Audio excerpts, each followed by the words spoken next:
Chapter number 6 ethics in accounting and finance, जिसमें कल लगभग 4 क्वेश्चंस हमने डिस्कस कर लिए। यस और नो? सबसे पहले मैंने आपको बताया था ethics in accounting and finance, ये जो चैप्टर है ये किस पर फोकस्ड है? चार्टर्ड अकाउंटेंट्स इन प्रैक्टिस और इन job.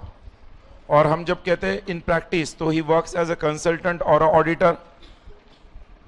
The questions that we have discuss yesterday one by one in the sequence. सबसे पहले हमने क्या डिस्कस किया था? What are the various fundamental principles relating to ethics. कितने फंडामेंटल प्रिंसिपल्स है? 5 फंडामेंटल प्रिंसिपल्स है। फर्स्ट कौन सा है? Principle of integrity, which talks about what? Honesty and straightforwardness. Then second, principle of objectivity, which talks about unbiased opinion. Then number 3, principle of confidentiality, which talks about it is secrecy, business secrecy. Then principle of professional competence and due care, which talks about updated skills and knowledge, correct? Thereafter, principle of professional behavior, which talks about professional courtesy. In 5 fundamental principles का example मैंने आपको दिया। सबको clear है? Any doubt in this 5 principles? Just see in your notes, will go one by one. Page number, correct, page number 183 पर जो first question हमने कल देखा था, किसी को कोई डाउट है उसमें? बढ़ो आगे। उसके बाद हमने कौन सा क्वेश्चन देखा था? Question number 1। क्वेश्चन नंबर 1 में क्या लिखा है? What are the potential conflicts faced by finance and accounting professional. एक फाइनेंस एंड अकाउंटिंग प्रोफेशनल को किसका केयर लेना है? He has to take a care, a practicing chartered accountant has to take a care that there is no conflict of interest and he has to ensure that he complies with all the fundamental principles, correct? एक employee professional को या chartered accountant को क्या care लेना है? That he follows all the rules and regulations and not to get pressurized from the management body where he works the company. undue pressure उसके ऊपर आ सकता है to act contrary to the laws and regulations, to behave unethically, to support some unethical management earning strategies, yes or no, to certify some wrong reports. सबको समझ रहा है? तो ये 2 एरियाज में कॉन्फ्लिक्ट एक financing professional, finance and accounting professional working as a auditor और as an employee, they can face. ये हमने कल देखा था। This 5 ethical threats, the 5 fundamental principles and this potential conflict देखने के बाद हम गए थे which are the various 5 ethical threats faced by finance and accounting professional. Without looking into your books, can you tell me, without looking into the books, 5 ethical threats. First threat क्या था? बोलो, first threat क्या था? Self interest threat. Then advocacy threat, familiarity threat, familiarity threat के बाद self review threat and last one was intimidation threat. Self interest threat में क्या था? उसका पर्सनल इंटरेस्ट किसके कॉन्फ्लिक्ट में था? ऑर्गेनाइजेशनल कॉन्फ्लिक्ट में। पर्सनल इंटरेस्ट कैसे होता है? फाइनेंशियल या non financial? Self interest threat हो गया। उसके बाद हमने देखा था एडवोकेसी थ्रेट। एडवोकेसी थ्रेट में वो 2 बातें करता है, एक तो किसी को प्रमोट करेगा किसी पोजीशन के लिए, या अपने ओपिनियन को प्रमोट करेगा, मतलब प्रमोटिंग अ पोजीशन और promoting a opinion. Promoting a position में मैंने आपको कहा था ऑर्गेनाइजेशन में जहां पर वो ऑडिटर है या एम्प्लॉई है, कोई वैकेंसी हो गया है तो अपने किसी रिश्तेदार को वहां पर क्या कर रहा है? प्रमोट कर रहा है। या फिर उस कंपनी और ऑर्गेनाइजेशन में जहां पर वो ऑडिटर है या जॉब करता है उसका पब्लिक इशू आ रहा है तो वो उस कंपनी के पब्लिक इशू को लोगों में ओपिनियन दे रहा है कि ये कंपनी अच्छा है और तुम सब्सक्राइब करो। तो इस तरह का प्रमोटिंग अ पोजीशन और ओपिनियन जब वो करेगा तो that is a advocacy threat, yes और नो? उसके बाद फैमिलियरिटी थ्रेट देखा था। What is familiarity threat? Due to long association in relationship, मतलब लंबे समय तक वो जब किसी एक क्लाइंट से जुड़ा रहता है तो due to closeness in relationship he can pose this familiarity threat, yes और नो? Please get involve. उसके बाद नेक्स्ट क्या था? फैमिलियरिटी थ्रेट के बाद self review threat. Self review में क्या करता था? वो अपना ही किया हुआ काम अपना ही जजमेंट को फिर से रिव्यू करता था इस डर से तो कहीं गलती ना हो जाए। एंड इंटिमिडेशन थ्रेट में वो क्या करता है, जब उसको डराया धमका जाता है to behave what in a biased manner, to behave in a biased manner where his principle of objectivity is compromised, उसे कहते हैं इंटिमिडेशन थ्रेट। इन पांचों थ्रेट्स का मैंने आपको एक एक लाइन में एक एक वर्ड में मीनिंग भी लिख कर दिया है, करेक्ट? अरे हो कि नहीं? इन पांचों में से कोई भी थ्रेट अगर फेस हुआ, कभी जब भी एथिकल कॉन्फ्लिक्ट हो जाएगा, एथिकल कॉन्फ्लिक्ट को रिजॉल्व करने के लिए हमने कुछ स्टेप्स देखे थे कल। एथिकल कॉन्फ्लिक्ट रेजोल्यूशन के स्टेप्स वो कहां पर दिए, पेज नंबर 186, यस और नो? पेज नंबर 186 पर एथिकल कॉन्फ्लिक्ट रेजोल्यूशन दिया है, उसमें वो रस्सी खींच दिख रहा है सबको, managing the conflict of interest. जब एथिकल कॉन्फ्लिक्ट होता है तो उस अकाउंटिंग एंड फाइनेंस प्रोफेशनल ने क्या करना चाहिए, बोलो, what he has to do? कुछ 5 बातों पर ध्यान रखना चाहिए, जो 5 फैक्टर्स वहां पर दिए थे। पहला था रिलेवेंट फैक्ट्स, रिलेवेंट फैक्ट मतलब किसको लेकर कॉन्फ्लिक्ट हो रहा है। नंबर 2 एथिकल इश्यूज, उसके कौन से एथिकल वैल्यूज और प्रिंसिपल्स क्या हो रहे, कॉम्प्रोमाइज हो रहे। नंबर 3 फंडामेंटल प्रिंसिपल्स, कौन से फंडामेंटल प्रिंसिपल्स कॉम्प्रोमाइज हो रहे। नंबर 4 इंटरनल प्रोसीजर, इस एथिकल इशू को रिजॉल्व करने के लिए ऑर्गेनाइजेशन में कोई प्रोसीजर एस्टैब्लिश्ड है क्या, और अगर है तो उस प्रोसीजर के अलावा नंबर 5 कोई अल्टरनेटिव सोल्यूशन है क्या। मतलब सबसे पहले इन 5 फैक्टर्स को कंसीडर करने के बाद वो अकाउंटिंग और फाइनेंस प्रोफेशनल क्या करेगा, बोलो क्या करेगा वो? इन 5 फैक्टर्स को कंसीडर करने के बाद वो पहले इंटरनल प्रोसीजर जो है, पॉइंट नंबर 4 इंटरनल प्रोसीजर, उस रास्ते से उस एथिकल इश्यू को रिजॉल्व करने की कोशिश करेगा। अगर इंटरनल प्रोसीजर से बात बनती है तो ठीक है, नहीं बनेगी तो वो क्या करेगा, अल्टरनेटिव सॉल्यूशन के तहत कुछ 5 स्टेप्स दिए वहां पर। मतलब वो सबसे पहले ऑर्गेनाइजेशन में जिनके हाथ में डिसीजन मेकिंग है उनसे कंसल्ट करने की कोशिश करेगा, जो कि नॉर्मली कौन होते हैं, board of directors. Saurabh get involve, board of directors के साथ कंसल्ट करेगा, और जब जो भी डिस्कशन वो बोर्ड ऑफ डायरेक्टर्स के साथ करता है उसका क्या करेगा, डॉक्यूमेंटल एविडेंस रखेगा। हमने कल देखा था ना, he will maintain a documental evidence, और उस डॉक्यूमेंटल एविडेंस को बाद में वो किसके सामने रखेगा, a professional body or legal advisors, that is ICAI or the lawyers, और उनकी राय, उनका सजेशन लेगा। जो भी वो गाइडलाइन देते उस गाइडलाइन को फॉलो करेगा उस एथिकल कॉन्फ्लिक्ट को रिजॉल्व करने के लिए। अगर वो एथिकल कॉन्फ्लिक्ट इस गाइडलाइन से रिजॉल्व हो गया, अच्छी बात है। फिर भी नहीं हुआ तो आखिरी रास्ता बचता है, he has to withdraw from the engagement or he has to resign from the job। ये सबको पता है ना, मैंने आपको कल भी बताया था, ये नवंबर 14 के लिए एक इंपॉर्टेंट क्वेश्चन लग रहा है मुझे, just keep that in mind. Any one of your friends you can pass on the information, I hope it is clear. उसके बाद कल हमने देखा था वेरियस सेफगार्ड्स, मतलब क्या, एक अकाउंटिंग और फाइनेंस प्रोफेशनल कभी एथिकल कॉन्फ्लिक्ट में इन्वॉल्व ना हो, इसके लिए क्या क्या सेफगार्डिंग स्टेप्स और मेजर्स लिए गए हैं। कौन लेता है, नंबर 1 एक तो गवर्नमेंट और ICAI, एंड नंबर 2 बोलो द एम्प्लॉयर हिमसेल्फ, जहां पर वो जॉब कर रहा है या फिर जिस ऑर्गेनाइजेशन को ऑडिट कर रहा है। गवर्नमेंट ने एथिकल कॉन्फ्लिक्ट को ना फंसे वो चार्टर्ड अकाउंटेंट या अकाउंटिंग फाइनेंस प्रोफेशनल, तो उसके लिए क्या स्टेप लिया, कॉर्पोरेट गवर्नेंस को इंट्रोड्यूस किया है, जिससे ट्रांसपेरेंसी इन रिपोर्टिंग आ गया। यस और नो? तो अपने आप ऑर्गेनाइजेशन अगर कॉर्पोरेट गवर्नेंस को फॉलो करेगा तो एथिकल कॉन्फ्लिक्ट कभी होगा ही नहीं। अरे समझ रहा है कि नहीं? देन नंबर 2 इंस्टीट्यूट ने खुद अपना एक डिसिप्लिनरी कमेटी बैठाया, अगर कोई accounting finance professional unethical behaviour करेगा तो उसके खिलाफ डिसिप्लिनरी एक्शन होगा।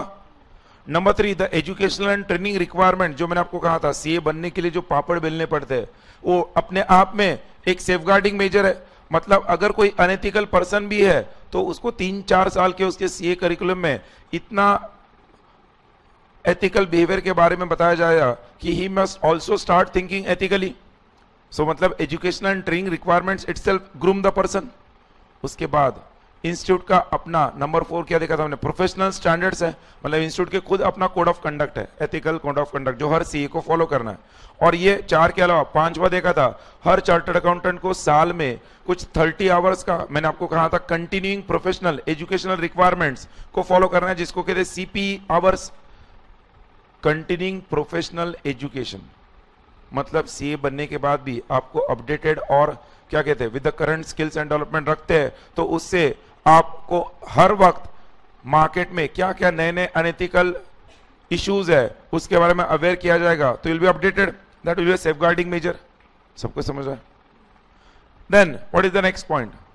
Safeguarding by home? Employer. Employer safeguarding measures में क्या लेता था? सबसे पहले स्ट्रॉन्ग इंटरनल कंट्रोल्स ले सकता है। उसके अलावा बोलो, एम्प्लॉयर अपना एक डिसिप्लिनरी प्रोसेस होगा, एम्प्लॉयर का अपना एक कोड ऑफ कंडक्ट होगा, और एम्प्लॉयर के पास अपनी एक पॉलिसी और प्रोसीजर होगी जिससे वो हर एम्प्लॉय का परफॉर्मेंस मॉनिटर करेगा। मैंने इसके लिए एग्जांपल दिया था टाटा मोटर्स कंपनी में किस तरह से हर एम्प्लॉय का परफॉर्मेंस मॉनिटर किया जाता है, और अगर कोई एम्प्लॉय परफॉर्म नहीं कर रहा है, first warning, second warning, third warning, no warning, सीधा फायर्ड। मतलब इस तरह का अगर इंटरनल कंट्रोल और चेक एम्प्लॉय पर होगा तो जो भी एम्प्लॉय ऑर्गेनाइजेशन में आएगा, he will always be under the pressure that his work can be monitored by anyone, so he will always work according to the job profile. Yes और no? तो ये सेफगार्डिंग मेजर्स क्वेश्चन 2-3 बार आया जैसे मैंने आपको कहा था। अब आप देखो पेज नंबर 184 पर जो 5 एथिकल थ्रेड्स हमने देखे थे ना, उसमें क्वेश्चन नंबर 6 कल हमने देखा था, वो एक एम्प्लॉय चार्टर्ड अकाउंटेंट के लिए 5 एथिकल थ्रेड्स का क्या है, एग्जांपल्स है। एंड पेज नंबर 185 पर एक प्रैक्टिसिंग चार्टर्ड अकाउंटेंट के लिए वो एथिकल थ्रेड्स के एग्जांपल्स है। Will go to first question number 6। Question number 6 में जो दिया है उसका मीनिंग सबको समझा है? What are the various ethical threads faced by accounting and finance professional working as an employ of a company.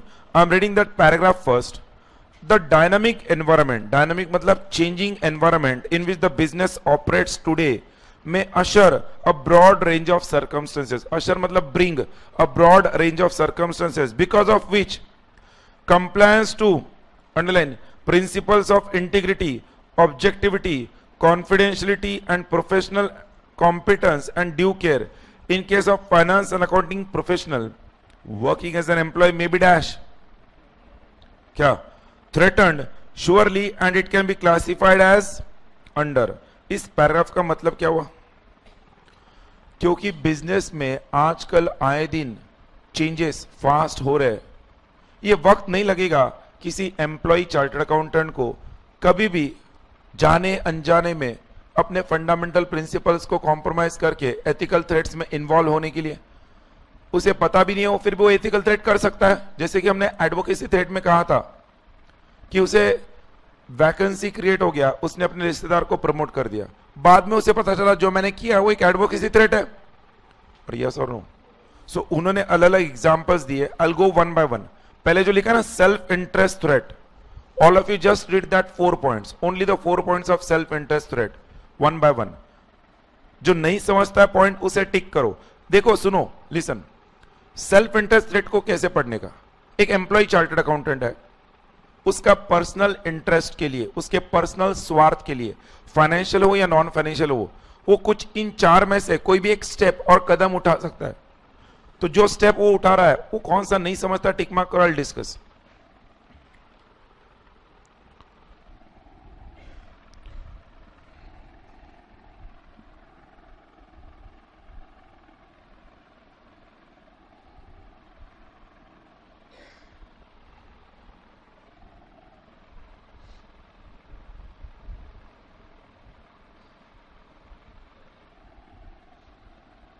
पढ़ा है? फर्स्ट का मीनिंग क्या मैं आपको बोल रहा हूं। फर्स्ट में इंपॉर्टेंट क्या है? फाइनेंशियल इंटरेस्ट, वो इंपॉर्टेंट है वर्ड, फाइनेंशियल इंटरेस्ट। सुनो ये कैसे होगा? जिस कंपनी में वो काम कर रहा है उस कंपनी ने उसे लोन दिया है, पर्सनल लोन। अब जो उसका एक्सपेक्टेशन था उससे ज्यादा लोन मिला है, अब उसका फाइनेंशियल इंटरेस्ट कंपनी में जुड़ गया है। वो कंपनी से काफी खुश है कि कंपनी ने मुझे लोन दिया और जो चाहिए था उससे ज्यादा मिला है, तो ऐसे केस में हो सकता है वो कंपनी के कुछ बातों को नजरअंदाज कर दे, और यस और नो। तो ये पहला हुआ। दूसरा क्या दिया, दूसरे में इंपॉर्टेंट है इंसेंटिव या कॉम्पेंसेशन। इंसेंटिव कॉम्पेंसेशन मतलब उसका जो सैलरी वेजेस का पैकेज है, बेसिक डीए के अलावा उसको कुछ इंसेंटिव बेस्ड भी क्या है, अरेंजमेंट है, और उस इंसेंटिव को पाने के चक्कर में वो अपने टारगेट्स को अचीव करने के चक्कर में अनएथिकल बिहेवियर कर रहा है, अनएथिकल वे में अपने प्रोडक्ट को क्या कर रहा है, प्रमोट कर रहा है, तो उसको कहते हैं इंसेंटिव कॉम्पेंसेशन अरेंजमेंट्स। ये कैसे होता है, इसका एक छोटा सा एग्जांपल आपको देता हूं, you may face any time in future if you get involve. Chartered accountants are recruited by banks in their credit department. Credit, किसी एप्लीकेशन आ गया होम लोन के लिए, पता है आपको, तो होम लोन का एप्लीकेशन आने पर उसका क्रेडिट वर्दीनेस देखा जाता है क्लाइंट का, और अकॉर्डिंगली कितना होम लोन देना है वो अप्रूव किया जाता है। तो इस क्रेडिट डिपार्टमेंट में चार्टर्ड अकाउंटेंट्स भी होते हैं, और इस क्रेडिट डिपार्टमेंट के पर्संस को टारगेट दिया जाता है। एक महीने में आप जितना होम लोन अप्रूव करोगे उसके ऊपर आपका इंसेंटिव होगा।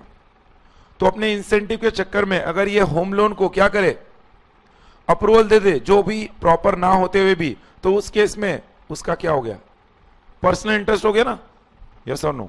देन नंबर 3 क्या दिया है, तो वो क्या होगा, inappropriate use of assets. Company के असेट्स को वो पर्सनल यूज के लिए यूज कर रहा है, गलत है। And number 4 concerns over employment security, मतलब उसे अपने जॉब के बारे में क्या है, इनसिक्योरिटी है। तो सोच रहा है जब तक मैं इस जॉब में हूं तब तक जितना पैसा मिल रहा है ले लो, जितना करप्शन करते आएगा करो, because he is insecured, he feels that any time he can be fired. तो जब उसको सिक्योरिटी होगी जॉब में तब वो अनएथिकल बिहेवियर नहीं करेगा, बट अगर सिक्योरिटी नहीं होगी तो ही मे गेट इन्वॉल्व। समझ रहा है? इस तरह से जो मैंने अभी आपको 4 पॉइंट्स बताए सेल्फ इंटरेस्ट थ्रेट के, same way all of you read that self review threat now. Read the self review threat.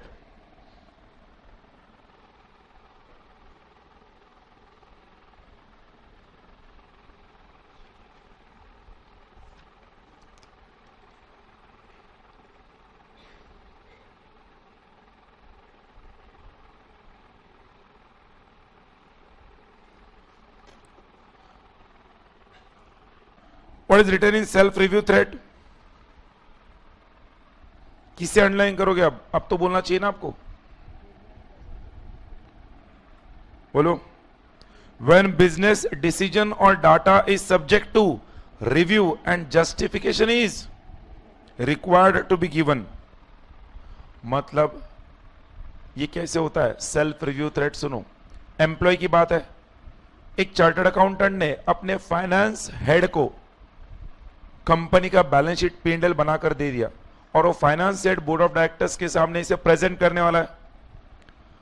Finance head ने जैसे सीए ने दिया उस तरह से प्रेजेंट कर दिया, जिसमें काफी गलतियां पाई गई, काफी मिस्टेक्स थे। फाइनेंस हेड को बोर्ड ऑफ डायरेक्टर से डांट पड़ी, सीए को फाइनेंस हेड से डांट पड़ी। अगली बार फिर से बोर्ड ऑफ डायरेक्टर्स के सामने रिपोर्ट रखना है। इस बार भी सीए ने बनाकर फाइनेंस हेड को दिया। इस बार देने से पहले उसने क्या किया, अपने ही वर्क को सेल्फ रिव्यू किया, इस डर से कि कल को उसे अगर कुछ गलत हुआ तो जस्टिफिकेशन देना पड़ेगा, यस और नो। तो उसे कहते हैं सेल्फ रिव्यू थ्रेट। समझ आए? नेक्स्ट पेज पर क्या लिखा है, एडवोकेसी थ्रेट। मैंने आपको बता दिया, you just read and tell me what which is the point given over there.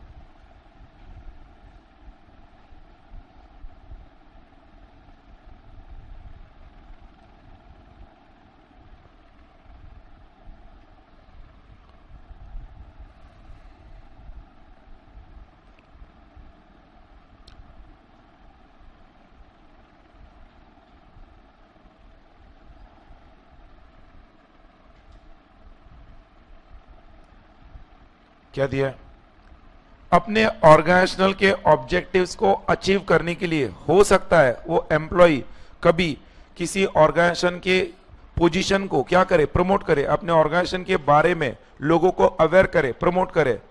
और ऐसे केस में अगर वो कोई ऐसा स्टेटमेंट देता है कि जो फॉल्स और मिसलीडिंग है ऑर्गेनाइजेशन के बारे में, तो इस केस में he faces the advocacy threat. मतलब अगर आप ऑर्गेनाइजेशन की बात रखते हो और गलत तरीके से रखते हो, ऑर्गेनाइजेशन में जो नहीं है वो प्रेजेंट करने की कोशिश करते हो, तो you are facing advocacy threat. Yes और नो? सबको समझ रहा है? नेक्स्ट क्या दिया? Familiarity threat. उसमें आप अंडरलाइन करो long association with business contacts, that is the first one. Second मैंने बताया क्या लिखा है, बोलो। एग्जाम्पल क्या दिया था? बर्थडे को बुके मिला, ठीक है, मर्सिडीज मिली, मामला गड़बड़े, दाल में कुछ या पूरी दाल ही? वेरी गुड, आगे बढ़ो। Intimidation threat. इंटिमिडेशन थ्रेट का फर्स्ट पॉइंट पढ़ो, क्या लिखा है?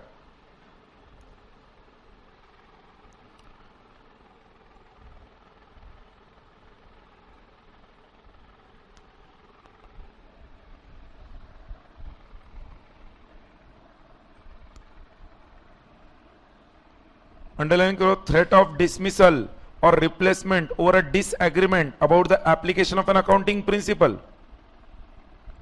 समझ रहा है? ये कब होगा? जब उसका सुपीरियर के साथ इस बात को लेकर डिस्प्यूट होगा तब, और सुपीरियर ने डरा दिया जैसे मैं बोल रहा हूं वैसे करो। समझ रहा है?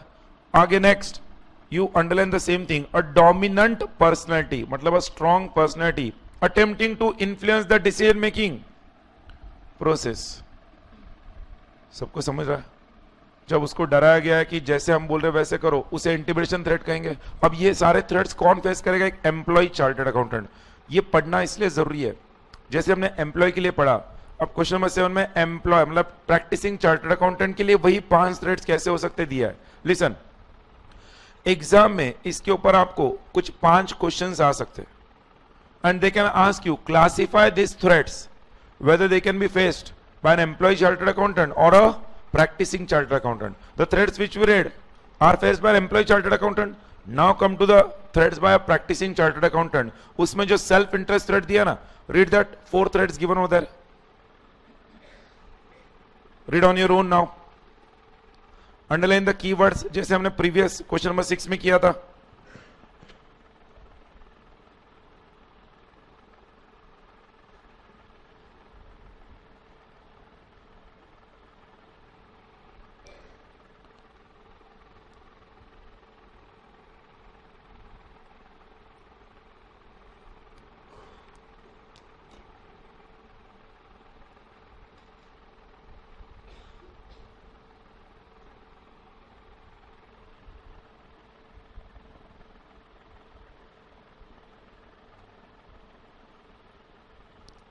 बोलो उन चारों में वन बाय वन। फर्स्ट का मीनिंग क्या है? अंडरलाइन करना, financial interest in a client और jointly holding a financial interest. मतलब उस प्रैक्टिसिंग चार्टर्ड अकाउंटेंट का जिस कंपनी का वो ऑडिटर है उसमें कुछ कैपिटल कंट्रीब्यूशन था, या उस ऑर्गेनाइजेशन में जिस पार्टनरशिप फर्म में वो इन्वॉल्व है उसके घर में किसी रिलेटिव का वहां पर क्या इंटरेस्ट है, तो अगर उसका फाइनेंशियल इंटरेस्ट अटैच्ड होगा तो definitely his self interest threat can be compromised. Yes और नो? सेकंड क्या लिखा है? Close business relationship with the client. मतलब वो क्लाइंट और इसमें बिजनेस ट्रांजैक्शंस होते हैं, ऑडिटर के अलावा he is involve into business और उसका ट्रांजैक्शंस होते हैं, there can be self interest threat. Number 3, potential employment. ये समझो, वो जिसका ऑडिटर है उस कंपनी ने इस चार्टर्ड अकाउंटेंट को भरोसा दिलाया है कि इन फ्यूचर उसे या उसके किसी रिश्तेदार को अगर जॉब दिलाना होगा तो कंपनी उसे हेल्प करेगी। पोटेंशियल एम्प्लॉयमेंट, पोटेंशियल मतलब future employment with the client. Are you understanding? तो आने वाली कल में अपने किसी रिश्तेदार को जॉब दिलाने के लिए वो हो सकता है आज सेल्फ इंटरेस्ट थ्रेट ऑकर करे, फेस करे। समझ रहे? And fourth one, contingent fees. You online that word contingent fees. कोई बोलेगा उसका मतलब फोर्थ का कंटिंजेंट फीस मतलब जो आ भी सकती नहीं भी आ सकती। ये कैसे होता है? देखो वहां पर दिया अश्योरेंस एंगेजमेंट। क्लाइंट ने उसे कह दिया तुम हमारे बैलेंस शीट और प्रॉफिट एंड लॉस अकाउंट पर जो ऑडिट रिपोर्ट दे रहे हो क्लीन रिपोर्ट दे दो। हमारी और एक नई कंपनी फॉर्म हो रही है, उसका लगभग 500 करोड़ का प्रोजेक्ट है, उसका भी ऑडिट का काम हम तुमको ही देंगे अगर तुम अभी क्लीन रिपोर्ट देते हो तो। Are you understanding? मतलब उसको कुछ लालच दिया गया, कैरेट एंड स्टिक अप्रोच, उसे गाजर दिखाया गया और उसने फ्यूचर मिलने वाले किसी ऑडिट फीस के चक्कर में अभी क्या कर दिया, क्लीन रिपोर्ट दे दिया। तो what is that, contingent fee relating to an assurance engagement. Assurance मतलब audit engagement, auditing engagement. Clear है सबको? अरे हो कि नहीं? Read now self review threat.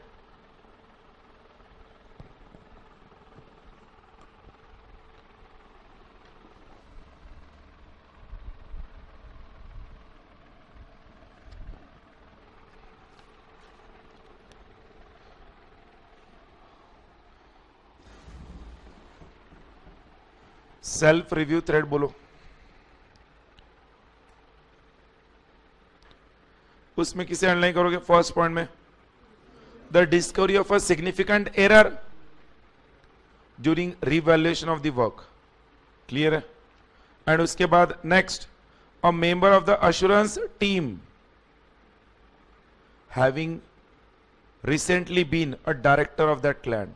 इन दोनों का मीनिंग समझना है।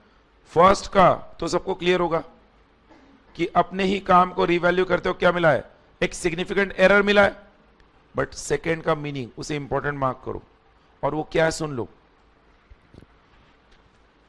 ऑडिट के लिए, उस क्लाइंट का ऑडिट करने के लिए जिस ऑडिट टीम को उस चार्टर्ड अकाउंटेंट ने फॉर्म किया है, उस ऑडिट टीम में जो एक व्यक्ति मेंबर है जिस क्लाइंट का ऑडिट करने जा रहे हैं, उस क्लाइंट के पास जिस फाइनेंशियल ईयर का ऑडिट करने जा रहे हैं, उस फाइनेंशियल ईयर में ये पर्सन काम करता था। जिस क्लाइंट का ऑडिट करने जा रहे हैं जिस फाइनेंशियल ईयर का, उस फाइनेंशियल ईयर में ऑडिट टीम का एक मेंबर वहां पर काम करता था। अब ये ऑडिट टीम का मेंबर अगर वहां पर काम कर रहा है और ऑडिट टीम उस फाइनेंशियल ईयर का ऑडिट करने जा रहे हैं, तो उस केस में क्या दिया है, a member of the assurance team that is audit team having recently been a dash और डायरेक्टर और द ऑफिसर ऑफ दैट। तो ऐसे केस में वो ऑडिट टीम जब जाएगी तो वो मेंबर अपने ही किए हुए काम को क्या करेगा, अरे क्या करेगा, रिव्यू करेगा ना। तो वहां पर सेल्फ रिव्यू थ्रेट हो सकता है, यस और नो, बिकॉज इज ऑब्जेक्टिविटी में भी कॉम्प्रोमाइज्ड। क्लियर है सबको? देखो, why I am spending time on this, you have to understand this will broaden your horizon, thinking approach, the way things are being put forward in corporate world.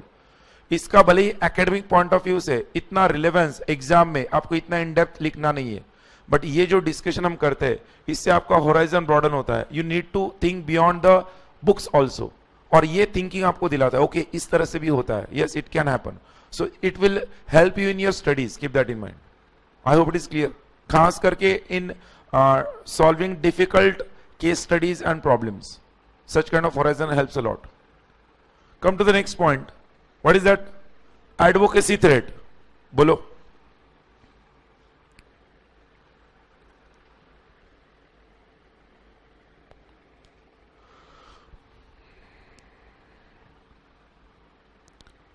पहला तो मैंने बताया आपको, क्या दिया है, promoting shares in a listed, और वो एंटिटी आपका कौन है, क्लाइंट है, तो उसके पब्लिक इशू को क्या करना, प्रमोट करना। सेकंड जो दिया ना, सेकंड, उसका मीनिंग कोई देगा, सेकंड एडवोकेसी थ्रेट का। हाँ,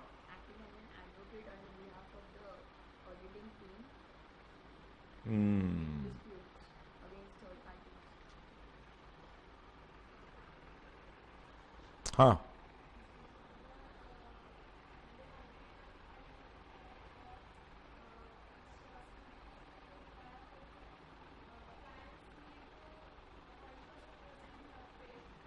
क्लाइंट सीए को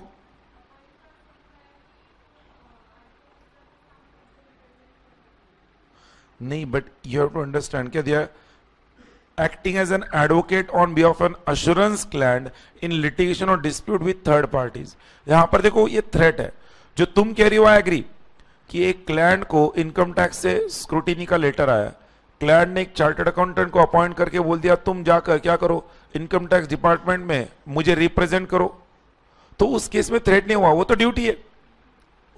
ये एडवोकेसी थ्रेट कब होगा, इसी को थोड़ा मॉडिफाई करता हूं। क्लाइंट ने, मतलब क्लाइंट जो नहीं है, उस पर्सन ने आपको कह दिया मेरा और एक थर्ड पर्सन का डिस्प्यूट है, सुनो, एक व्यक्ति का और थर्ड पर्सन का डिस्प्यूट है। जब डिस्प्यूट होता है तो मैटर आर्बिट्रेशन से सुलझा जाता है। पता है आर्बिट्रेशन? आर्बिट्रेशन मतलब क्या? एक मीडिएटर अपॉइंट किया जाता है। Normally chartered accountants do the job of arbitrator. दो पर्संस में डिस्प्यूट है ए एंड बी में, वो एक चार्टर्ड अकाउंटेंट के पास जाने का फैसला लेते हैं। ए उस चार्टर्ड अकाउंटेंट के पास जाकर कहता है हम दोनों ने मिलकर तुम्हें अपॉइंट करने का फैसला लिया है, मैं चाहता हूं कि तुम मेरे फेवर में जजमेंट दो, मैं जजमेंट मेरे फेवर में आने पर मेरा ऑडिट का सारा काम तुमको दे दूंगा। Are you understanding? मतलब अब उसने क्या कर दिया, उस पर्टिकुलर ए के फेवर में जजमेंट दे दिया, तो he has promoted a wrong opinion. देखो ओपिनियन देना सीए का ड्यूटी है, वो कर सकता है, बट अगर फॉल्स और मिसलीडिंग होगा तो वो अलाउड नहीं है। वो अगर किया तो वो एडवोकेसी थ्रेट होगा ना। और यस और no? So the meaning of that is this. और जो तुम एग्जांपल दे रही हो उसको भी मैं प्रेजेंट करता हूं। अगर एक क्लाइंट ने सीए को अपॉइंट कर दिया इनकम टैक्स ऑफिसर के सामने रिप्रेजेंट करने के लिए, और सीए ने इनकम टैक्स ऑफिसर के सामने क्लाइंट के बुक्स ऑफ अकाउंट्स को गलत ढंग से पेश करके अपना ओपिनियन गलत कर दिया, और मतलब क्लाइंट के बुक्स ऑफ अकाउंट्स को ट्रू एंड फेयर बताने की कोशिश की, हालांकि नहीं था, तो मतलब वो क्या कर रहा है, फॉल्स और मिसलीडिंग स्टेटमेंट दे रहा है। तो कल को पाया गया कि सीए दोषी है तो उसे भी एडवोकेसी थ्रेट है। और यस और नो? दोनों भी एग्जांपल्स दिए। I hope it is clear. उसके बाद नेक्स्ट क्या दिया है बोलो? Please get involve. I don't know, don't study from academic point of view. Again से एथिक्स को जिसने भी एकेडमिक पॉइंट ऑफ व्यू से पढ़ा, he will never score and he will feel bored.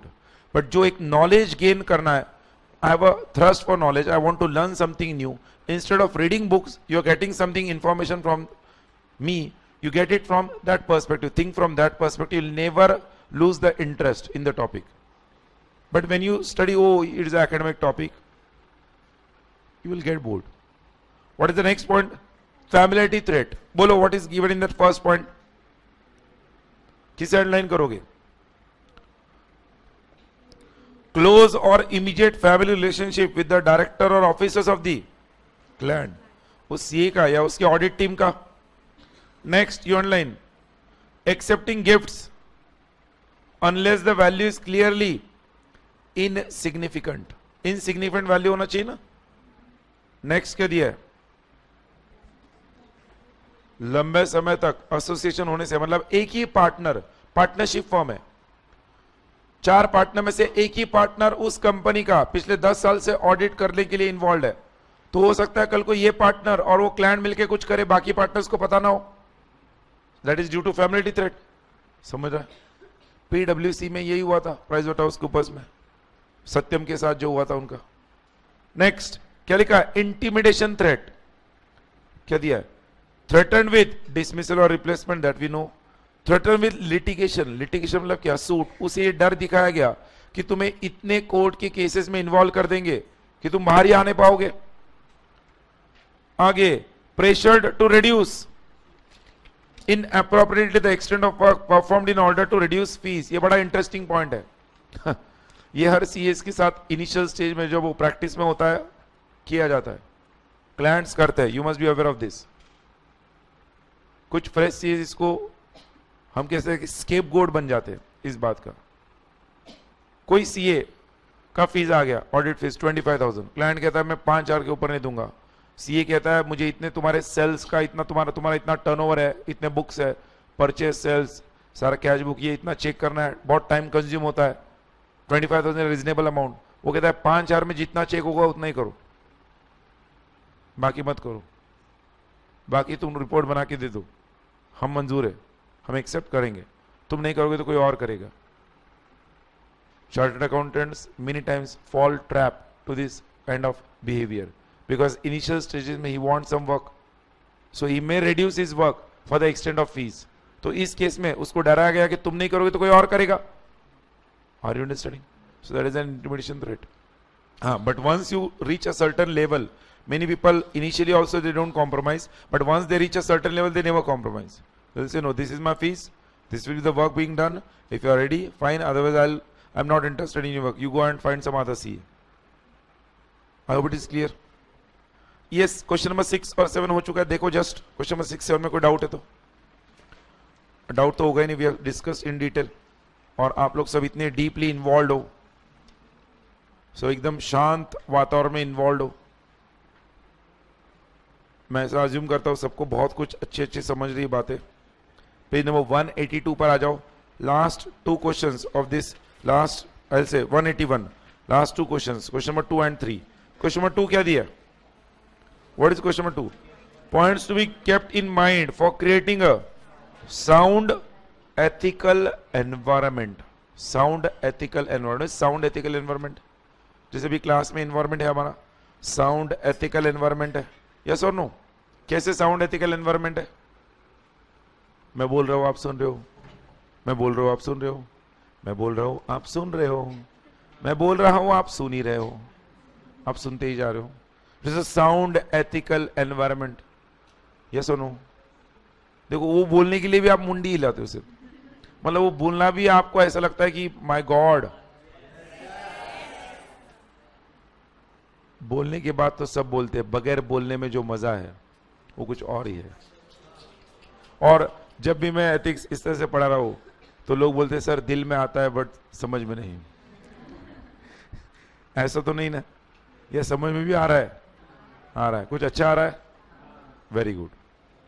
तो थैंक्स, थैंक्स टू मी।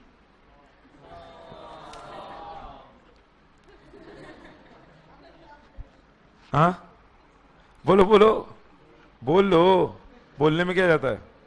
जैसे पूछने में क्या जाता है, बोलने में क्या जाता है, बोल दो। हाँ, तो एक अच्छा, don't read the answer over there, एक साउंड एथिकल एनवायरनमेंट आपको बनाना है, क्रिएट करना है। अगर आप प्रैक्टिस में हो तो आपके ऑफिस में, आप ऑर्गेनाइजेशन में एम्प्लॉय चार्टर्ड अकाउंटेंट हो तो आपके फाइनेंस डिपार्टमेंट में, एक साउंड एथिकल एनवायरनमेंट बनाने की जिम्मेदारी जब एक फाइनेंस अकाउंटिंग प्रोफेशनल को दी जाती है तो उसने क्या करना चाहिए? Think and tell me. मान लो आप प्रैक्टिस में हो, आपके ऑफिस में आपको साउंड एनवायरनमेंट मेंटेन करना है, ethical environment, ethical, everyone must behave ethically. इसके लिए आप क्या करोगे? सोच के बोलो, पढ़ के नहीं, सोच के। हाँ, डिसिप्लिन एंड, ओके, डिसिप्लिन और ऑर्डर मेंटेन करोगे। ये कैसे करोगे? सुनो, ये करने के लिए आप हर व्यक्ति को अपनी जिम्मेदारियों का एहसास कराओगे, हर एक को अपनी क्या रिस्पॉन्सिबिलिटी उसे कन्वे करोगे, और उसे बताओगे कि अगर तुम्हें कल को जाके कुछ इश्यूज होते हैं, प्रॉब्लम्स होते हैं, तो उसको हल और उसका सोल्यूशन निकालने के लिए क्या रास्ता है। मैं आपको बताऊं, बड़े बड़े कंपनीज में इस तरह से होता है, क्योंकि जितना बड़ा ऑर्गेनाइजेशन होता है उतना एम्प्लॉयज को अपनी जिम्मेदारियों का पालन करने के लिए कहना ये मुश्किल काम होता है। तो ऑर्गेनाइजेशंस में आप देखो, जब भी कोई पर्सन को हायर किया जाता है रिक्रूटमेंट कैंपस में, उसको इमीडिएटली जॉब पर नहीं रखते, उसे ट्रेनिंग के लिए भेजते। आप भी सीए बनने के बाद अगर किसी पर कहीं कंपनी में ज्वाइन हो गए तो इनिशियली आपको 15 दिन 8 दिन ट्रेनिंग के लिए भेजा जाएगा। ट्रेनिंग में आपको ऑर्गेनाइजेशन के सारे कोड ऑफ कंडक्ट के बारे में बताया जाएगा, उस बड़े ऑर्गेनाइजेशन के। फिर आपका जो जॉब प्रोफाइल है उसके बारे में आपको बताया जाएगा। आपको बोला जाएगा कि आप चार्टर्ड अकाउंटेंट हो तो किस तरह से आपको काम करना है। आपको एक मैनुअल दिया जाएगा, मैनुअल जो नॉर्मली आजकल हर कंपनी में था, एम्प्लॉइज मैनुअल। जो आपका जॉब है उसके रिलेटेड वो मैनुअल होगा, और उस मैनुअल में आपको जॉब में क्या क्या आपकी जिम्मेदारी है ये दिया जाएगा, और हर जिम्मेदारी का पालन करते वक्त आपको क्या क्या प्रॉब्लम्स आ सकते हैं वो मेंशन किए जाएंगे। उस हर प्रॉब्लम के लिए क्या क्या सोल्यूशन हो सकते हैं वो सॉल्यूशंस भी दिए जाएंगे। आपको बोला जाएगा जब भी आप जॉब करते वक्त कोई प्रॉब्लम आता है, open the manual, go to the problem, see the solution, implement it. मतलब इस केस में आपको खुद का दिमाग लगाने की जरूरत, तो जब हर व्यक्ति ऐसा करेगा तो अपने आप एथिकल वे में सारा रिजॉल्व होगा। समझ रहे? फर्स्ट पॉइंट क्या लिखा है वहां पर, हाईलाइट करो, awareness of legal and ethical responsibility, जिसको हम कहते हैं अपनी जिम्मेदारियों का बखूबी पालन करना, एथिकल वे में पालन करना। Read that point all of you, the 4 points given over there, then I'll ask you to mark it. Read the 4 points, just see.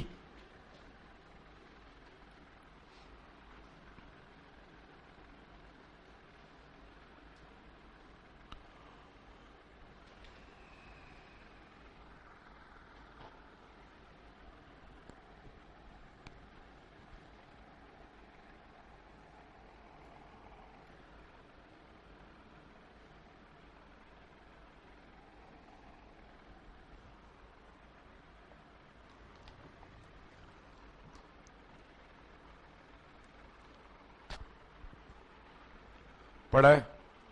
उसमें आप देखो first point you underline, ethical organization should have policies to train and motivate employees towards ethical behaviors. This will require initiation from the top.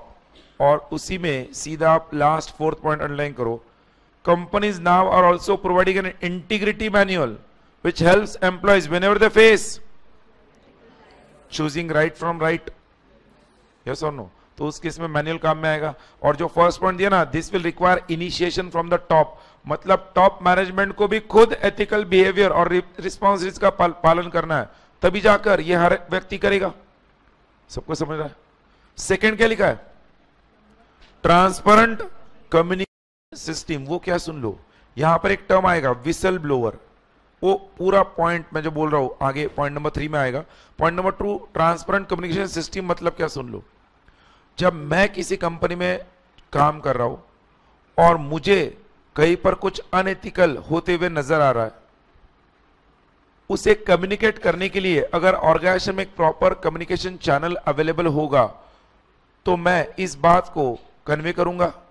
मुझे खुद कुछ problem आ रहा है company में, तो ऐसे केस में मेरे सुपीरियर्स मुझे क्या कर रहे, वर्क प्लेस एथिक्स में इन्फ्लुएंस कर रहे, अंडी इन्फ्लुएंस कर रहे गलत बिहेव करने के लिए. I am facing a problem.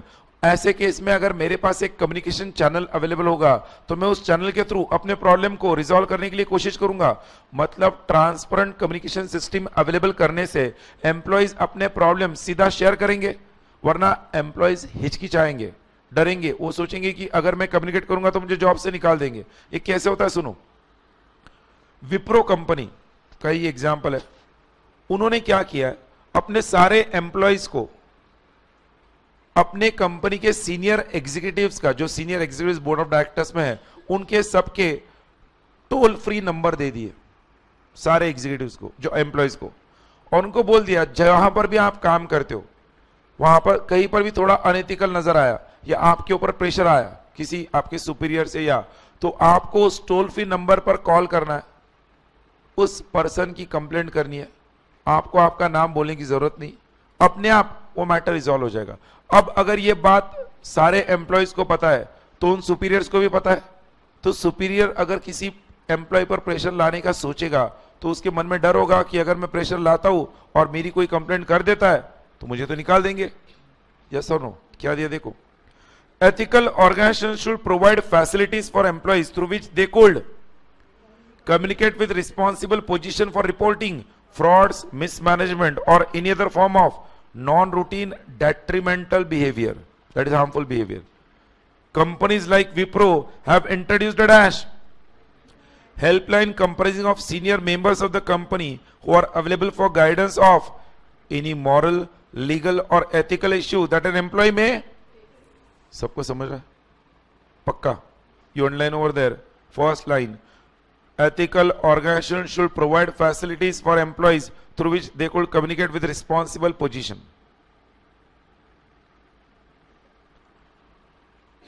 पहला स्टेप, एक एथिकल एनवायरनमेंट मेंटेन करने के लिए क्या लेना है आपको? Awareness of legal and ethical responsibilities.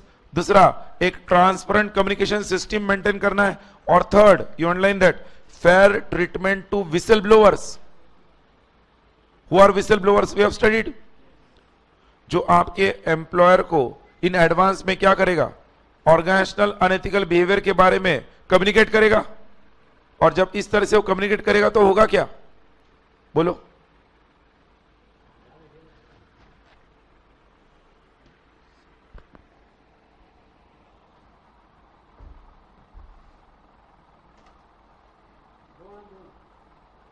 उसमें है क्या? उसमें है क्या ना?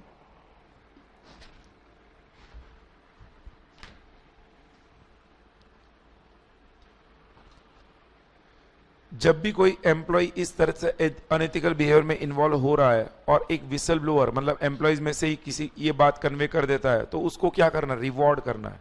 मतलब क्या, जो एम्प्लॉयर को ऑर्गेनाइजेशन में अनएथिकल बिहेवियर होने से रोकने के लिए मदद करे, ऐसे एम्प्लॉय को जब रिवॉर्ड किया जाएगा तो बाकी के एम्प्लॉयज भी क्या होंगे, इंस्पायर्ड होंगे, मोटिवेटेड होंगे. बट अगर जिसने रिवॉर्ड की अनएथिकल बिहेवियर रोकने से मदद की है उसको पनिश किया गया, ऐसा होता है. आप हंस रहे हो, बट ऐसा होता है, जिसने मदद की उसी को निकाला जाता है।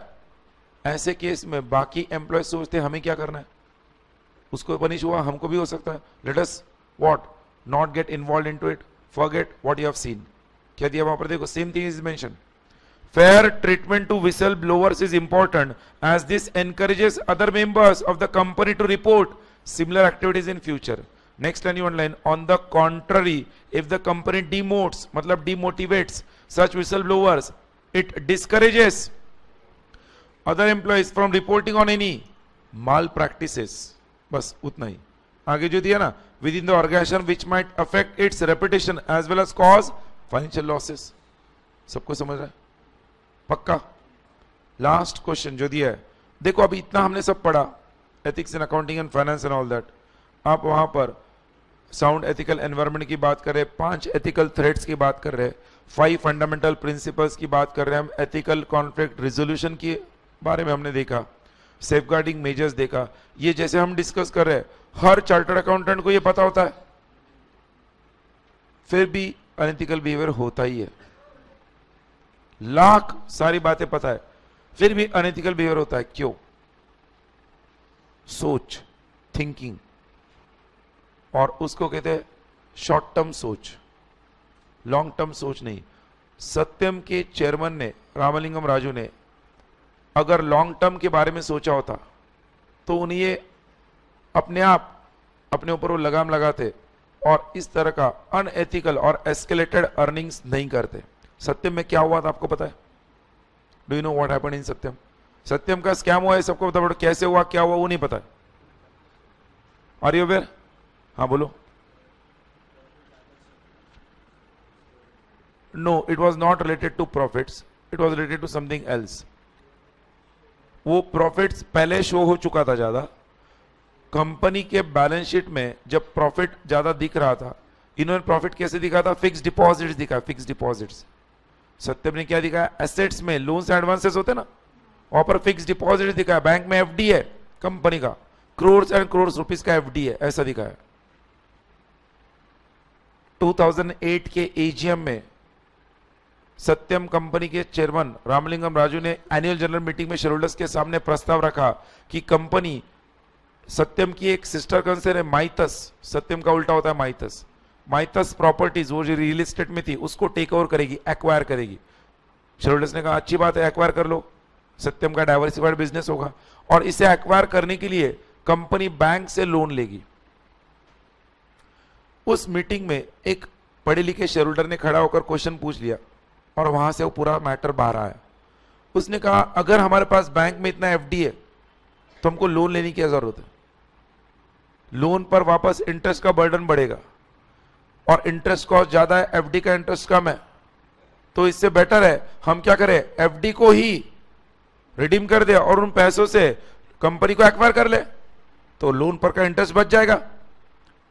Are you understanding? तो उस केस में जो भी 2-3% का बेनिफिट कंपनी को ही होगा। ये बात उन्होंने रखने के बाद सबके तोते उड़ गए। Ramalingam Raju gave an explanation on that, some embarrassing explanation. The meeting was what? Disposed of, closed, and after that AGM, questions started to erupt. जब उन्होंने satisfactory explanation नहीं दिया रामलिंगम राजू ने उस क्वेश्चन का, तो हर एक के मन में डाउट्स आने लगे। इंटरनल ऑडिटर्स केपीएमजी थे, केपीएमजी एक फर्म है, वो इंटरनल ऑडिटर थे, पीडब्ल्यूसी बेस्ड स्टैट्यूटरी ऑडिटर्स। उनको पता चल गया मामला गड़बड़ होने वाला है, उन्होंने इमीडिएटली 4 दिन में अपना रेजिग्नेशन कर दिया, मतलब they what resign from the audit, internal audit work from Satyam. फिर तो मामला और डाउट में आ गया, ये डाउट बढ़ने लगा। फिर 2 महीने बाद रामलिंगम राजू ने ही 9 जनवरी 2009 को उन्होंने सरेंडर कर दिया, कहते हुए कि यस बहुत गड़बड़ी हुई है, पिछले 4-5 सालों में हुई है, क्योंकि बैलेंस शीट में जो एफडी था वो एक्चुअल में एफडी बैंक के अंदर नहीं था, पैसा था, पैसा कंपनी के पास था, बट सारा पैसा कंपनी ने एफडी दिखाकर एक्चुअली हैदराबाद में प्रॉपर्टीज में इन्वेस्ट किया हुआ था, रियल एस्टेट में, प्लॉट्स में, प्रॉपर्टीज में, और प्रॉपर्टीज के दाम उस वक्त लगभग 1/10 नीचे आ चुके थे। अगर 100 रुपीज इन्वेस्ट किया तो प्रॉपर्टी का दाम क्या हो गया था 10 रुपीज। अब इनको लग रहा था प्रॉपर्टी में इतना वैल्यूएशन डाउन आ गया है और इतना लॉस बुक करने की वजह हम क्या करते हैं, कंपनी को एक्वायर करते दिखाते हैं समाइथस प्रॉपर्टीज को, और फिर वो बुक लॉस कहते हुए हम डेबिट कर सकते हैं। मतलब दिखाया बैलेंस शीट में क्या एफडी है, बट एक्चुअली पैसा किधर इन्वेस्ट किया था, प्रॉपर्टीज में। ये सोचकर किया था कि एफडी पर इंटरेस्ट 10% मिलेगा, इन प्रॉपर्टीज पर बेच के जो एक्स्ट्रा इनकम मिलेगा वो रामलिंगम राजू के जेब में जाएगा। Are you understanding? ये सोच की वजह से सत्यम का स्कैम हुआ था। और इसलिए वहां पर जो दिया ना question, reasons for unethical behaviour, उसमें फर्स्ट रीजन देखो क्या दिया, underline that reason, emphasis on short term results. अब देखो अक्सर अगर हम शॉर्ट टर्म सोचेंगे ना तो ये हमारे परिणाम होते ही है। Reason, read that short term results वाला point, all of you, I will ask you to underline that point later. उन 3 लाइंस में क्या अंडरलाइन करना है बोलता हूं, emphasis on short term result.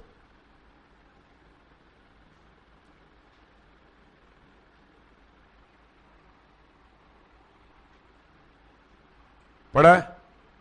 और जो दिया ना underline that, companies manipulated accounting entries to depict, मतलब show good profitability in order to raise further capital from the market.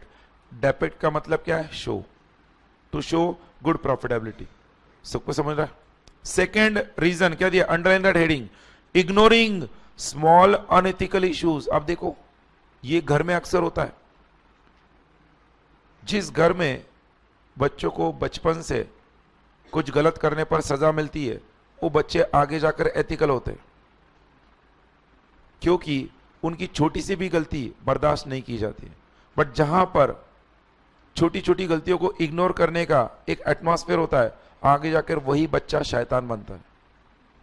एक रूल है। और हम फिर कहते हैं एक छोटी चिंगारी भी आग लगा सकती है। तो ऑर्गेनाइजेशन में यही दिया है, अगर कोई एम्प्लॉय एक छोटा सा भी स्मॉल अनएथिकल इशू करे तो उसे इग्नोर मत करो, उसे पनिश करो। तो क्या होगा, कोई दूसरा एम्प्लॉय छोटे पनिशमेंट और छोटे अनएथिकल इशू पर भी पनिशमेंट होता है तो बाकी एम्प्लॉयज अपने आप डरेंगे। क्या दिया underline, ignoring small unethical issues में underline, tolerance of small lapses lead to, simple, तो छोटी छोटी गलतियां इग्नोर मत करो। Point number 3, okay, point number 2 पूरा पढ़ लो क्या दिया।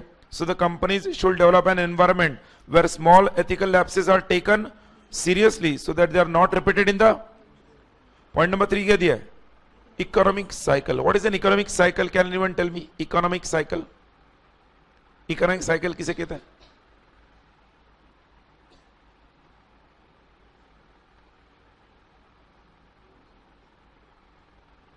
Economic cycle. हे भगवान मुझे उठा लो, मैं ऐसे स्टूडेंट्स के सामने अपना सर फोड़ रहा हूं जो मुझे ऐसा लग रहा है कहीं तो भटक गए। अगर ये भी आपको नहीं आता है तो आपने इकोनॉमिक्स क्या बाबा जी का ठुल्लू की तरह पढ़ा। इकोनॉमिक साइकिल अगर आपको नहीं पता है तो हाँ हाँ, what is saying, recession and, मतलब क्या, it is a vicious circle. जो ऊपर जाता है उसे नीचे आना ही है, जो नीचे जाता है वो ऊपर जाता ही है। ये जिंदगी का अंतिम सत्य है। किसी से भी ले लो, हम नीचे आए हमको ऊपर जाना है, जो ऊपर गया है वो वापस जन्म लेके नीचे आएगा। तो कंपनीज में भी ऐसा होता है, प्रॉफिटेबिलिटी हर वक्त 365 दिन तो रहेगा, ठीक है, बट लाइफ टाइम रह सकता है कि नहीं। अप्स एंड डाउन्स हर वक्त आने वाले। जब अपसाइड में है कंपनी तब कोई प्रॉब्लम नहीं होता है, जब कंपनी डाउन ट्रेंड में चली जाती है उस वक्त मैनेजमेंट पर प्रेशर होता है, क्योंकि कंपनी का स्टॉक मार्केट प्राइस मेंटेन करना है, गुडविल मेंटेन करना है। तो ऐसे केस में अनएथिकल बिहेवियर होने के चांसेस ज्यादा होते हैं। तो उन्होंने वहां पर लिखा है, सुन लो पहले, जब भी इकोनॉमिक साइकिल डाउन ट्रेंड में आता है आपने अनएथिकल बिहेवियर करने के बजाय आपके जो शेयर होल्डर्स है उनको कॉन्फिडेंस में लो, उनको ये बात कन्वे करो कि it is a vicious circle, ये डाउन ट्रेंड है, बहुत जल्द हम इस डाउन ट्रेंड से कहां पर जाएंगे, अप ट्रेंड में। इस तरह से उनको कन्वे करो rather than window dressing. Window dressing करने के बजाय क्या करो, इकोनॉमिक साइकिल को शेयर होल्डर्स को कॉन्फिडेंस में लेकर कन्वे करो। क्या दिया है पढ़ो वहां पर, to prevent disclosure of ethical problems in times of depressions. Companies should be extremely careful and vigilant. मतलब क्या? Watchful during good times. It must ensure itself that the effect of depression on the company's financial statements will be, क्या दिया है? Limited, and even line, company will be able to bear losses and at the same time it makes the situation acceptable for the, मतलब shareholders को उसे accept करने के लिए क्या करो? कन्विंस करो, rather than doing window dressing. सबको समझा? 3 रीजन अनएथिकल बिहेवियर के हमने देखे. फर्स्ट क्या था? लोग शॉर्ट टर्म सोचते हैं, emphasis on short term results. दूसरा, छोटी छोटी गलतियों को इग्नोर करना. तीसरा, इकोनॉमिक साइकिल है. और जो फोर्थ दिया ना, अकाउंटिंग रूल्स, उधर लेफ्ट हैंड से हमें लिखना changing accounting rules, fast changing. अब लिखना fast changing accounting rules, fast changing accounting rules जो दिया है. ग्लोबलाइजेशन आ गया ना, ग्लोबलाइजेशन. तो ग्लोबलाइजेशन की वजह से आज मल्टीनेशनल कंपनीज आने लगी. 1970s में कोई चार्टर्ड अकाउंटेंट जो सीए हुआ है, आज 2014 में अगर उसको आईएफआरएस के बारे में नहीं पता है और वो जिस कंपनी का ऑडिट कर रहा है वही 1970s के अकाउंटिंग स्टैंडर्ड फॉलो कर रहा है, तो हो गया बल्ले बल्ले. मतलब क्या? अगर एक अनएथिकल बिहेवियर होने के पीछे कारण ये भी होता है कि कोई व्यक्ति अनजाने में, इग्नोरेंस में, उसे पता ही नहीं होता है नया रूल क्या है, वो पुराने रूल के अनुसार ही अकाउंटिंग एंट्रीज कर रहा है सारा, और जो नया रूल आया वो भूल गया, उसे पता ही नहीं है. तो ऐसे केस में अनएथिकल बिहेवियर होता है. क्या दिया? Read that. In the era of globalization, accounting rules are changing faster and becoming more complex. You underline next line. It becomes difficult to identify deviation from this complex set of requirements. The difficulty associated with identifying abuse, मतलब misuse, are the reason which may promote unethical behavior. सबको समझा? बगैर देखे reverse order, LIFO में बोलो. बगैर देखे बोला कि पहले नजर नीचे जाती है. I don't know why. Fast changing accounting rules, number 4. Number 3, economic cycle. Number 2, ignoring small ethical lapses. And number 1, emphasis on short-term results. Whenever you study back at home, any of the points, that is the right way. एक beginning, FIFO और फिर LIFO, दोनों वे में आप याद करने की आदत डालो, आप कभी पॉइंट्स भूलोगे नहीं. Because normally students read only on FIFO. FIFO में पढ़ते हो, पहले 4 याद होने पर 5वें भूल जाते. तो फीफो लीफो दोनों पढ़ो, you will never forget. Keep that in mind. That is the technique of studying theory subject. हाँ,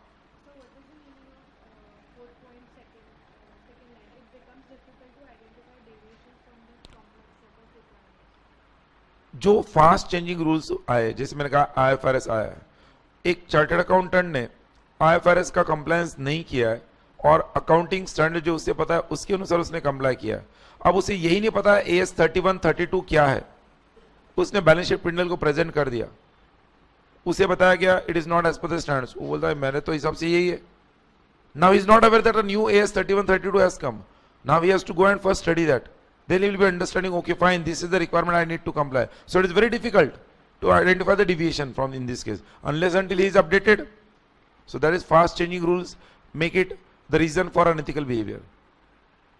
4 रीजन जो दिए एग्जाम में, मैं आपको कहूंगा इस चैप्टर के क्वेश्चंस, जैसे मैंने आपको कहा इंपॉर्टेंट चैप्टर है, लगभग हर क्वेश्चन आया हुआ है except that ethical conflict resolution, and that is I expect that question any time in November और May. Ethical conflict resolution, is that clear? Ethics सारा हो गया है. मैं 5 मिनट आप सबको दे रहा हूं, 5 मिनट्स. लिसन, लीफो बेसिस में चैप्टर नंबर 6 से लेके चैप्टर नंबर 1 तक फटाफट देखो. Don't talk, don't take it as a break. I will sincerely say, कोई ब्रेक लेते हुए पाया गया तो देखो.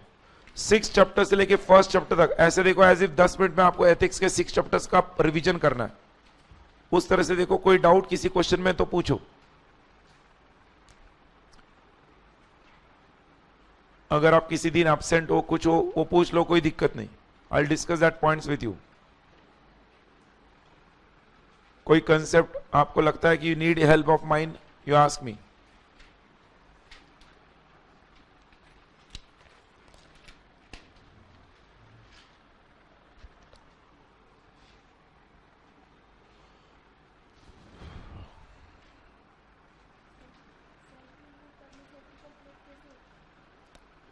सेल्फ रिव्यू ना करने से एथिकल थ्रेट हो सकता है।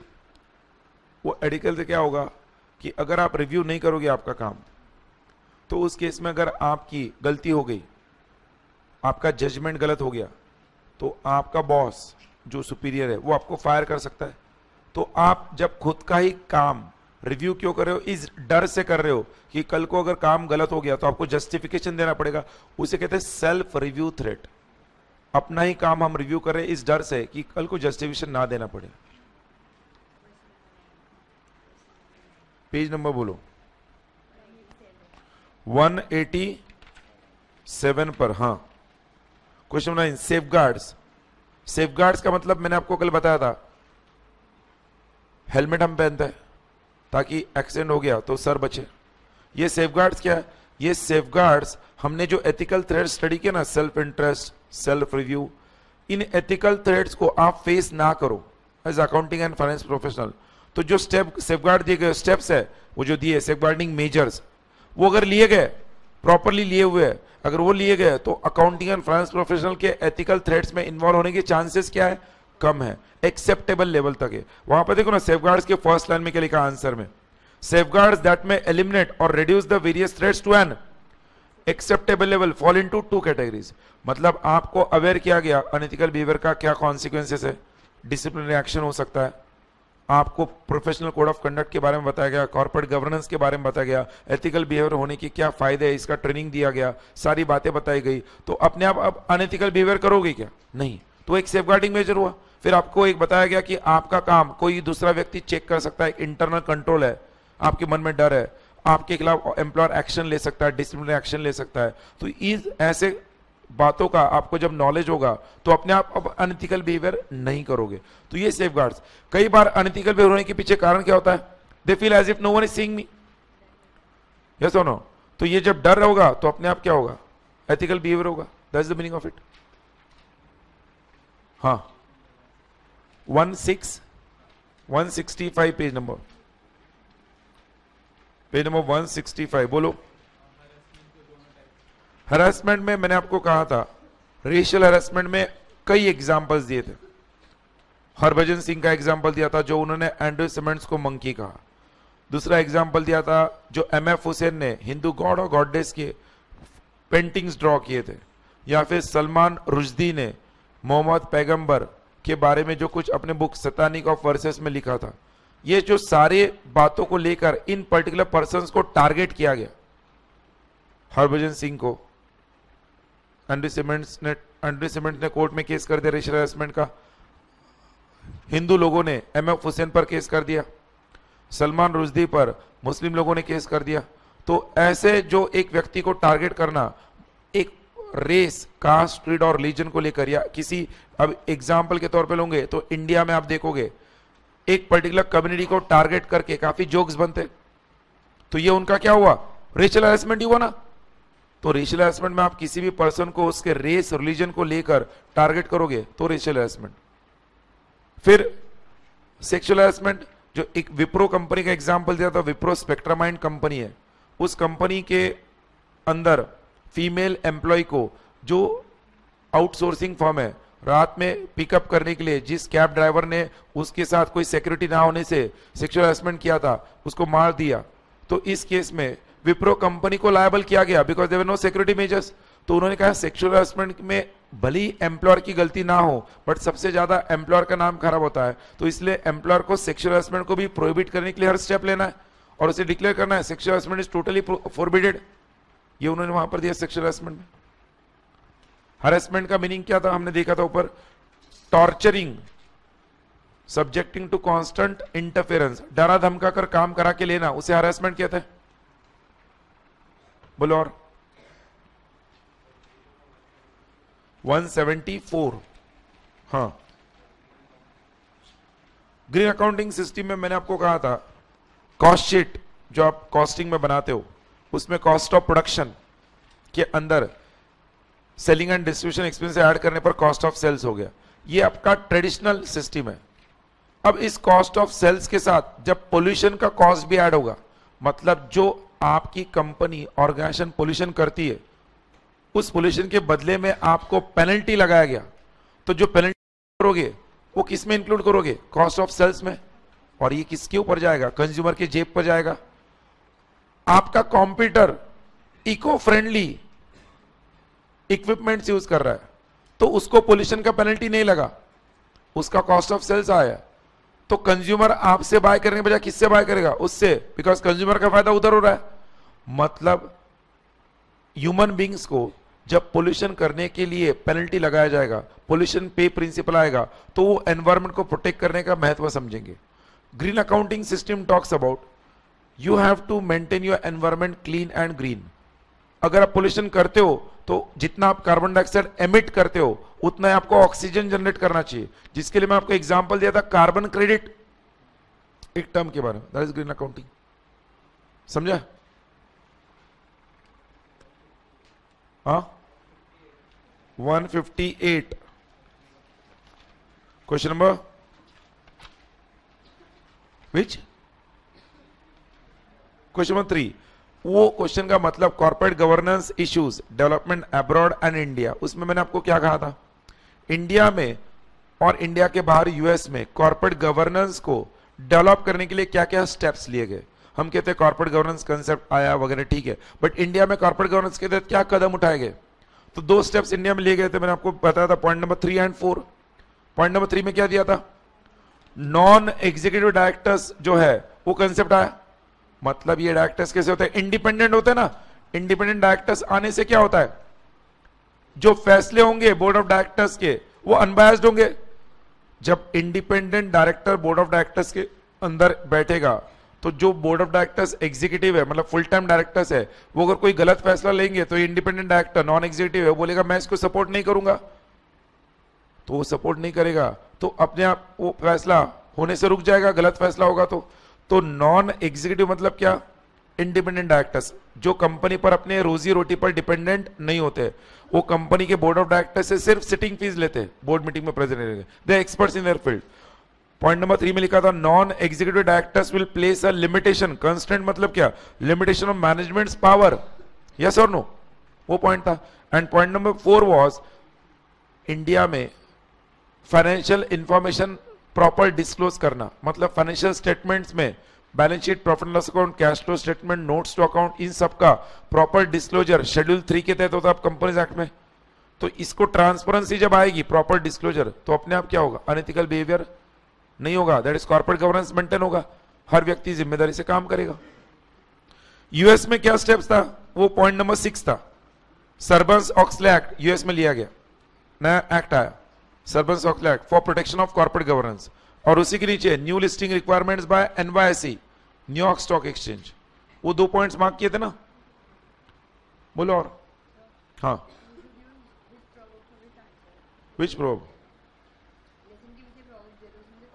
मैंने कल परसों आपको बताया था, the probes given to you are illustrative in nature. Illustrative मतलब क्या? Not exhaustive. आपको अगर आप एथिक्स में सारे 6 चैप्टर्स में हो, हर चैप्टर के वक्त मैंने आपको कन्वे किया है कि वो प्रोब कहां कहां पर यूज हो सकता है। यू हैव टू अप्लाई, जैसे चैप्टर नंबर 4 में 2 में हमने देखा है, जब आप क्वेश्चन को पढ़ोगे उसका मीनिंग समझोगे, आपको पता चलेगा ये प्रोब यहां पर फिट हो सकता है। बट इसके अलावा भी आप एक्स्ट्रा प्रोब्स ऐड कर सकते हो। मैंने आपको कहा यू गो ऑन गूगल, जिस कंसेप्ट का आपको प्रोब चाहिए वो कंसेप्ट डालो। आपको चाहिए कॉर्पोरेट गवर्नेंस में प्रोब्स, डालो probes on corporate governance, you will get thousands of probes. उसमें से बेस्ट प्रोब को सिलेक्ट करो जो उस एग्जाम कॉर्पोरेट गवर्नेंस के क्वेश्चन में फिट हो। इन द बिगिनिंग और at the end frame your answer as if this question has been asked in the exam. जब आप खुद के हाथों से पॉइंट्स बनाओगे और बाद में उसी को पढ़ोगे, 20 में से एथिक्स में 17 मार्क आप आसानी से स्कोर सकते हो, 16 to 17 marks out of 20। Ethics 24 marks के लिए भी आता है अगर आप ऑप्शन के साथ सॉल्व करते हो, मतलब 24 में से आप 20 स्कोर करते हो, और कम्युनिकेशन 25 मार्क के लिए आता है, उन 25 में से आप 20 स्कोर करते हो, तो 49 में से आपका कितना हुआ स्कोर? 40। बचे हुए 51 मार्क्स का कंपनी लॉ और बिजनेस लॉ जो आप लिखोगे, उसमें से अगर आपने 20 भी स्कोर किया, 20, 51 में से 40, तो भी आपका स्कोर कितना है?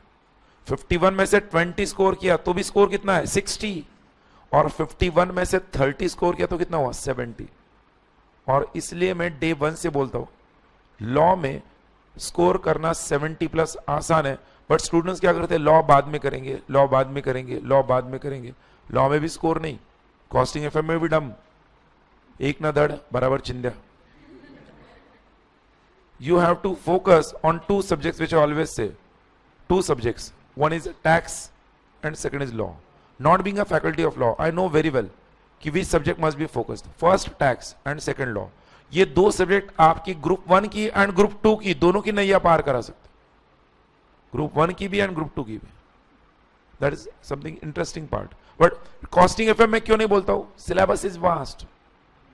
You can definitely do it, costing FM also, but the syllabus as compared to law and tax is vast. Accounts googly, first paper. Never expect from accounts. आ गया तो 60-70 वरना 40 भी मुश्किल. So accounts is always a googly. So expect from law and tax. सब ये जो होगा तो अपने आप आपका पॉजिटिव माइंड होगा, पहला पेपर टप भी गया तो no, my paper is still there. And when you score in law and tax, law में आप 70 स्कोर कर रहे हो, मैं बोल रहा हूँ टैक्स में 50 स्कोर करो, 50 ला सकते हो नहीं, 120 हो गया तो भी अकाउंट्स में कितना लाना है, 40. कॉस्टिंग में कितना लाना है, 40. पास होना डिफिकल्ट है ही नहीं.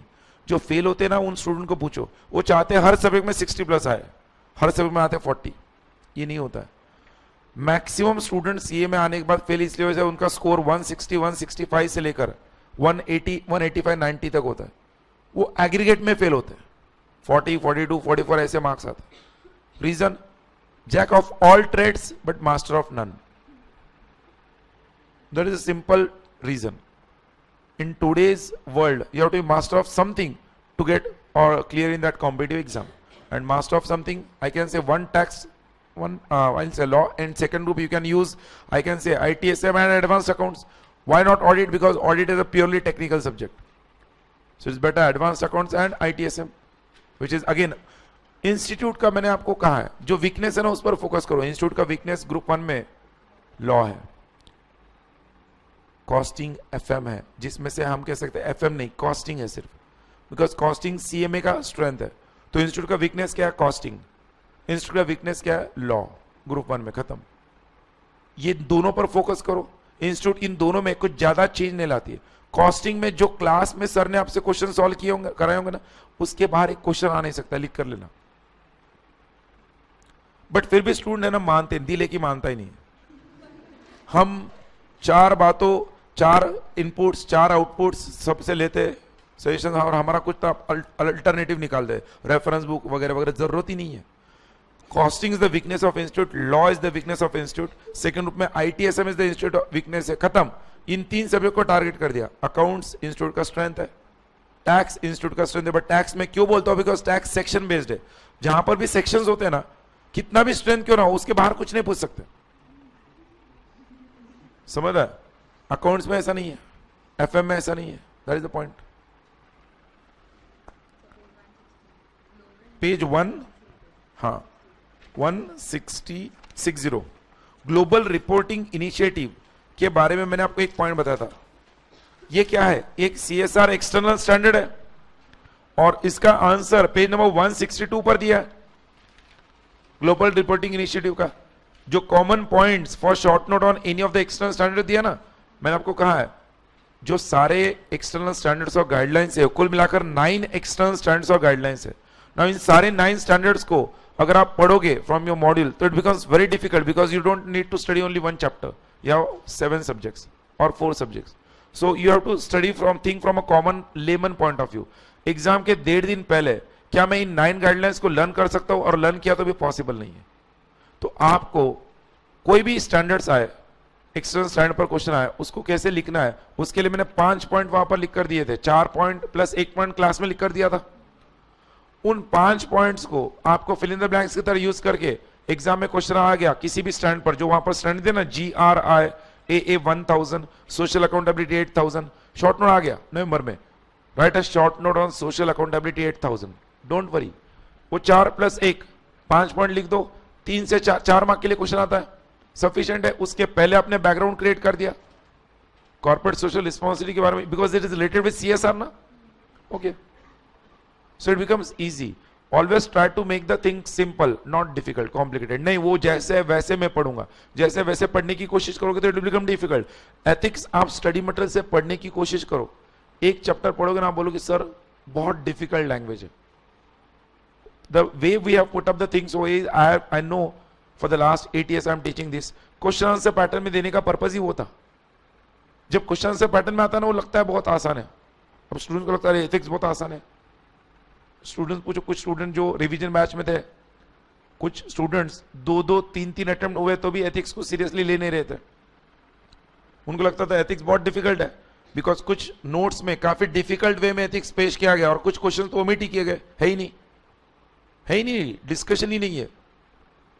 Easy is repeated, difficult is omitted, this is how portion is completed.